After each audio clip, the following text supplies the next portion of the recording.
Hello friends, welcome back to our channel. இந்த video பார்த்துட்டு இருக்க எல்லாருக்கும் பெரிய வணக்கம்.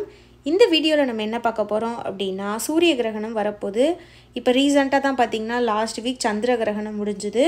சோ இந்த வருஷத்தோட முதல் சூரிய கிரகணம் ஏப்ரல் மாசம் நடக்க போகுது. அந்த சூரிய கிரகணம் என்னைக்கு நடக்குது, எத்தனை மணிக்கு ஆரம்பிச்சு எத்தனை மணிக்கு முடியுது, அந்த டைம்ல என்ன மாதிரி இருக்கலாம் பிரெக்னன்சி வுமன்ஸ்ன்றதை இந்த வீடியோல பார்க்க போறோம். சூரிய கிரகணம் அப்படின்றதுனா என்னன்றதை ஃபர்ஸ்ட் இந்த வீடியோல சொல்லிடுறேன்.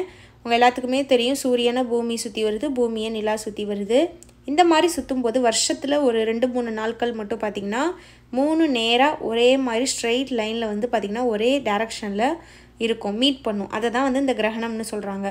சூரிய கிரகணம் அப்படின்றது என்னன்னா, இப்போ நம்ம வந்து பூமியில இருக்கோம், பூமியில இருந்து சூரியனை பார்க்கும்போது சூரியனோட ஒரு பகுதி, பாதி பகுதி, முழு பகுதி சந்திரனால மறைக்கப்படும். அதை தான் சூரிய கிரகணம்னு சொல்லுவோம். சூரியனை நிலா மறைக்கும். இந்த வருஷம் அதே மாதிரி ஒரு சூரிய கிரகணம் ஏப்ரல் 8ஆம் தேதி வந்து நடக்குது. ஸோ நடுவில் சென்டரில் வந்து பார்த்திங்கன்னா இந்த சந்திரன் வந்து சூரியனை மறைக்குது. ஏப்ரல் 8 நடக்குது.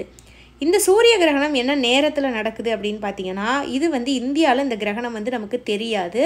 இதோட தாக்கம் வந்து நமக்கு பெருசாக இருக்காது. ஏன்னா இந்த கிரகணம் நைட்டில் தான் நடக்குது.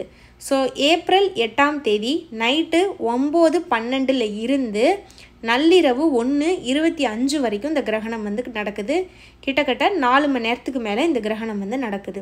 ஸோ ஏப்ரல் 8 நைட்டு 9:12 அந்த நள்ளிரவு 1:25 வரைக்கும், அதாவது 9:12 PM to 1:25 AM இந்த சூரிய கிரகணம் வந்து நடக்குது. இது நைட்டில் நடக்கிறதுனால நான் சொன்ன மாதிரி இது நம்ம ஊரில் தெரியாது. இதோட தாக்கம் வந்து இங்கே வந்து இருக்காது. ஸோ எப்பயும் இந்த சூரிய கிரகணம் சந்திர கிரகணம்னா நீங்கள் பயப்படுற மாதிரி இந்த தடவை நீங்கள் அந்த அளவுக்கு பயப்பட தேவையில்லை. ரொம்ப வெளியே போகலாமா பண்ணலாமான்னு கேட்டிங்கன்னா, இந்த டைமில் ப்ரெக்னெண்ட்டாக இருக்கிறவங்க நம்ம வெளியே நமக்கு வந்து அந்த 9 மணிக்கு மேலே நீங்கள் எப்படியும் போக மாட்டீங்க. அப்படியே போகிறதுனால எந்த ஒரு பிரச்சனையும் கிடையாது. இது நைட்டில் தான் நடக்கும். சூரியனோட தாக்கம் நம்ம ஊரில் வந்து இங்கே இருக்காது. அதனால் நீங்கள் நார்மலாக அந்த டைமில் என்ன மாதிரி பண்ணுவீங்க, எப்படி சாப்பிடுவீங்க, என்ன டைமில் தூங்குவீங்களோ அந்த மாதிரி விஷயங்கள் எல்லாத்தையுமே நீங்கள் வந்து பண்ணிக்கலாம். ஃபுட்டு வந்து 9:30க்கு மேலே 9:15க்கு மேலே எடுக்கலாமான்னு கேட்டிங்கன்னா, கொஞ்சம் நான்வெஜ்ஜை மட்டும் அவாய்ட் பண்ணிவிட்டு, நான் எப்பயும் சொல்கிறது அதுதான், நார்மலான ஃபுட்டு கொஞ்சம் ஈஸியாக செரிமானம் ஆகக்கூடிய உணவுகளை எடுத்துக்கோங்க. இது பகல்னா இருந்தால் ரொம்ப கவனமாக இருந்திருக்கணும், ஏன்னா வெயில் காலம் வேறு. ஆனால் இது நைட்டில் வர்றதுனால எந்த ஒரு ப்ராப்ளமும் இருக்காது. இதுக்காக தான் இந்த வீடியோ. இந்த வீடியோ பார்த்த எல்லாருக்கும் ரொம்ப நன்றி.